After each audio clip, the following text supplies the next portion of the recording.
So you can get it on the Sportsman's Rugby League YouTube channel and watch it on there. Let's say England should win at a canter. Yeah. But hopefully Wales can post some points. That'd be great to see from their perspective as well. Test out the England defence. I'd like to see that happen. Championship game of the week. It's Monday night's televised game on Premier Sports next week. Lee versus Featherstone, the big one. The winner of that has a clear advantage. Well, if Lee win that, they take the psychological advantage from the 1895 Cup win plus the on-the-table advantage. Whereas if Featherstone win it, it's very difficult to see Featherstone not ending the year at the top of the table, isn't it? Yeah, it's a good one. Yes. Then in League One, game of the week is Swinton versus Rochdale. They're on the same points, similar levels of squads. You'd think that'll be a competitive one. Sunday at 4:30 p.m. That one, but the R League game is Cornwall versus Keighley Sunday at 1 p.m, which I expect to be an absolute blowout. Yes, it has that potential. But people can enjoy it anyway and get the fan reviews in on that game. All those games we've talked about, any other games of Rugby League you watch over the next 7 days, we'll love to hear your views on those. I suppose State of Origin as well. People might want to tell us what they make of the first State of Origin game as well. So please feel free to. We'll talk about those next week as well. And yeah, that's our guesses made for next week's game. We're just going to wrap up this edition of the Super League pod and then let you get on to listening to less good podcasts. Yep.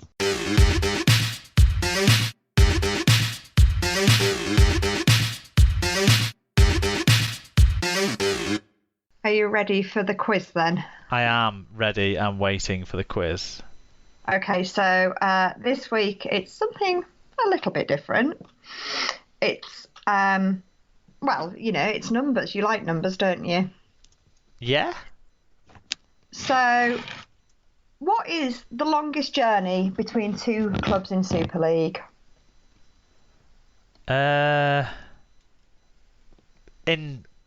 Including the French teams?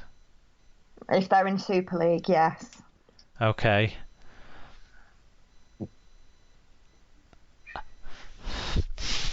I don't know, because how would you judge it with the French teams? Like, because if you fly from like the closest airport to the closest airport, is the journey this? Well, okay, I from ground to ground. Oh right, okay, that's sort of mileage. Yes. I'm gonna then say it's Hull to Toulouse. No. Wigan to Catalan? Yes. Do you want to have a guess at how many miles it is? I'm not good at this sort of stuff. Let me figure it out. I'm going to say 850 miles. 1,035 miles. So, the shortest distance now between clubs is Hull and Hull KR. Yep. And that's 5.5 miles. But which two clubs, or which of the derbies, is the second closest? In Super League, second closest.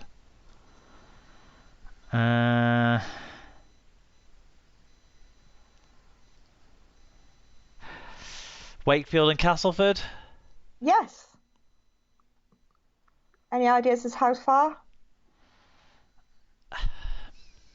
I did have this written down somewhere at some point because I did a whole thing about travel distances that teams had to do. I did a blog about it about 5 years ago, didn't I? But I can't remember now. I'm going to say 8 miles. It's only 6.5 miles. Ah. So it's only a mile further than from Hull to Rovers. And obviously last week you went down to Tottenham, as did the Huddersfield fans. But how far did Huddersfield have to travel from Tottenham to the John Smith Stadium? Okay. I'll give you 10 or so miles either way. 20 miles either way, maybe. Very generous of you. 143 miles. It was actually 211 miles. What? That's a lot longer than I realised. So there you go, Mark. That was a good geography lesson. Yes. I'm pleased I was asking, not answering. Yeah, I had no clue with those. I thought I might have got a question about like teams that had won the week after the Challenge Cup final, but your dad obviously didn't want me to talk any more about Wigan winning the Challenge Cup final. Well, certainly the answers would not have been Hull. No, but you did beat us after we beat you in the Challenge Cup the week after we beat you in the Challenge Cup final. Yes. Once upon a time. I remember that one. Yeah. Good stuff. Any recommendations? So I was trying to think about this today, and I feel like it's really not very long since I was last on the pod. No. And I was trying to remember whether I'd been to see Bryan Adams before the pod or after. If it was before, you didn't speak about it last time. Well, in that case, I think it might have even been the day after. But I went to see Bryan Adams at the Burness Arena in Hull. It's the first time I have been to the Burness Arena. And yeah, I was meant to be going in, I think, May 2020. But then it was going to be September 2020 and April 2021 and so on and so on. But it finally happened at, I think 2 weeks ago. And I really enjoyed it. It's not the first time I've seen Bryan Adams in concert. I've seen him, I think 4 or 5 times now, but really, really enjoyed it. And it was just nice going to see some live music again. So I guess, that's my... So where's the arena? What's it like? It's Is it new? Yeah, it's fairly new. It's kind of behind the hotel, the hotel you stayed in when you came to Hull with Emma. So just near the floating mall. Yeah, it's between the hotel you stayed in and Prince's Quay Shopping Centre. Yeah. It's a mixture of standing and seating. The seating sort of starts a long way back. Like as in quite so there is a lower tier that can come out, but for the Bryan Adams one it was just the upper seating, and we were stood. The friend I went with is she's quite a big gig goer, and we I thought you were going to say she's quite big and start talking about what it was like for fat people to go to concerts. No, she is really not big at all, either in height or width. But she's quite adept at sort of manoeuvring well. And so we ended up 3 rows from the front barrier. And at the point where he and his guitarist jump off stage and high-five people, if I'd been awake, I could have put my arm out and been, I was that close. So it was really good. You were mopping the sweat from his brow. Something like that, yeah. Excellent stuff. Good stuff. Yeah.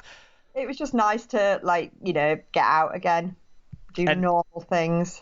Any Jubilee parties around Hull way that you went to at the long weekend? So Peter was fire juggling at a local one, and so that was all right. And then we took our candy floss machine to another one. So there you go. Good stuff.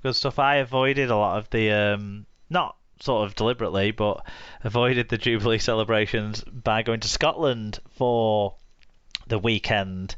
Our friends went in the caravan a few days before us, and then we were just there for the bank holiday days over the sort of Thursday to Sunday, and went to a village called Luss on the western shore of Loch Lomond. Loch Lomond is fucking massive. Yeah.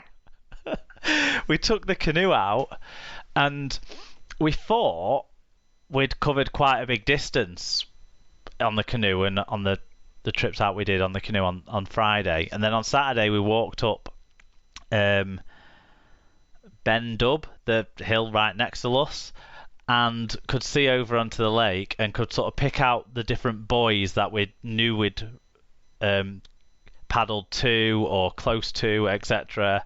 And we realised we'd really not gone as far across the lake as we thought we had when we saw where all the boys were. So yeah, it dwarfs anything that you might go on in the Lake District or anything like that. So yeah, but the weather was fantastic. We had a really good time there. The campsite at Luss, I would say, if you're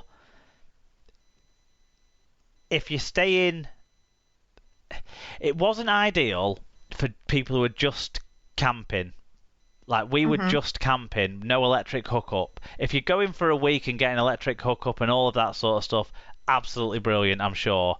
Or a lot of other people seem to be staying there for just one night, passing through, going further north or coming back from further north. Great for people camping doing that as well.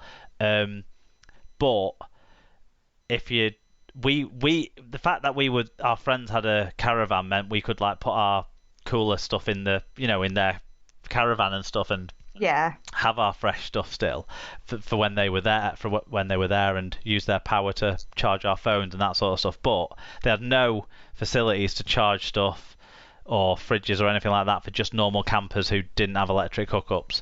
So I would use a cautionary advice on that aspect of it, but it was a really good site. It was right on the lake. We launched our canoe from literally the little sandy patch right behind our friend's caravan, backing right onto the lake. If you've seen my own personal Instagram, you'll see some pictures from it, and the pictures by the lake were taken literally 2 steps or 3 steps beyond where our friend's caravan was. We were that close onto it, and really good views, really nice time. So yeah, that was it was a really good trip, and it was so nice. I've not had a break really all year, so it was so nice. And then I'm going on holiday again next week. Jet setting? No, just I'm not fucking around with any airports, Sarah. Not from what we've seen, eh? Certainly not Manchester, but yeah, good luck to anyone who wants to go abroad at the moment. I'm just going to North Wales. Does that count as abroad because it's a different country? Yeah. Yeah. So I've been in 3 countries in a week. So that's nice. That's I suppose jet setting in a way without the jet part. Yeah.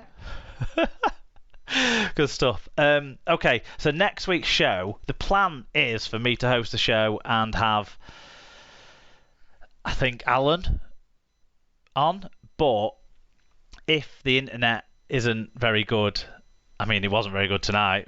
People might not notice with the edit, but we had some problems. But if the internet isn't very good at the lodge I'm staying at, then it might have to be Alan and David doing the show next week. So got that to look forward to. Either way, we want all your fan views as always, and it'd be great to listen to all of those. Do you want to remind people how they can get in touch and find the show and that sort of stuff, Sarah? Yep, so you can find us at Super League Pod on Twitter and Instagram, facebook.com/superleaguepod, superleaguepod@gmail.com, superleaguepod.com. You can search for the show on Spreaker, Apple Podcasts, Google Podcast, Podcast Addict, Stitcher, Spotify, Overcast, or anywhere you normally find your podcasts. And we're on YouTube too, for audio only. Yeah, shout out to our friends, Rob's Megastore. Enter SLP10 on checkout and get 10% off your order. Little Warden, vital alerts for hidden issues. Head to littlewarden.com to see what they can do for you. And Sarah's Bookcase. Sarah sells Usborne books with access to over 3,000 titles from baby to young adults. There's something for everyone. Find out more on Facebook. Links to all those guys are on our episode blog posts at superleaguepod.com. Sarah, thanks for being a good sport after suffering with the weather and the result at the weekend. That's all right. I'm used to being on after we've lost. And last time you were on, you got to lord it over me with you beating us. So yeah, true. So fair enough. And sort of small cameo from Joshua as well. We got to experience, so that was enjoyable too. He thinks that Hull FC are terrible. You won't hear that very often from him. And maybe he's becoming more balanced. No, because that's quite hyperbolic still, isn't it? Yeah, okay, but yeah. But thanks